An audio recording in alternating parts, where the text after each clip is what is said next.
Hi everyone. ఈరోజైతే మేమైతే దానిమ్మకాయ కొమ్మలు అయితే కట్ చేస్తున్నాము. ఈ సీజన్ అయితే క్రాప్ అయితే అయిపోయింది, అందుకని కొమ్మలు అయితే కట్ చేస్తున్నాము. ఇట్లా కొమ్మలు కట్ చేయడం వల్ల అయితే మళ్ళీ తొందరగా కాయలు అనేవి కాస్తాయి. ఎక్కువ టైం తీసుకోకుండా పూత అనేది వస్తుంది కాబట్టి కాయలు అనేవి తొందరగా కాస్తాయి. ఇట్లా కట్ చేసుకుంటే మంచిగా కొత్త ఇగురు అని వచ్చి మనకి పూత కూడా తొందరగా వస్తుంది. అందుకనే ఒకసారి క్రాప్ అయిపోయాక ఇట్లా కొమ్మలు అనేవి కట్ చేసుకుంటూ ఉండాలి. చూడండి, ఇక్కడ కొమ్మలు అయితే కట్ చేస్తున్నారు.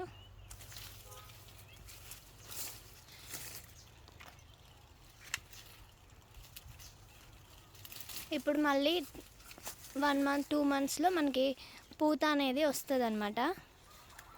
నీళ్ళు అనేవి బాగా ఎక్కువగా పెడితే తొందరగా పూత అనేది వస్తుంది.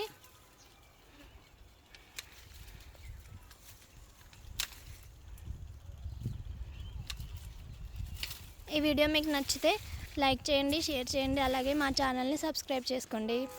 Thank you for watching. Bye.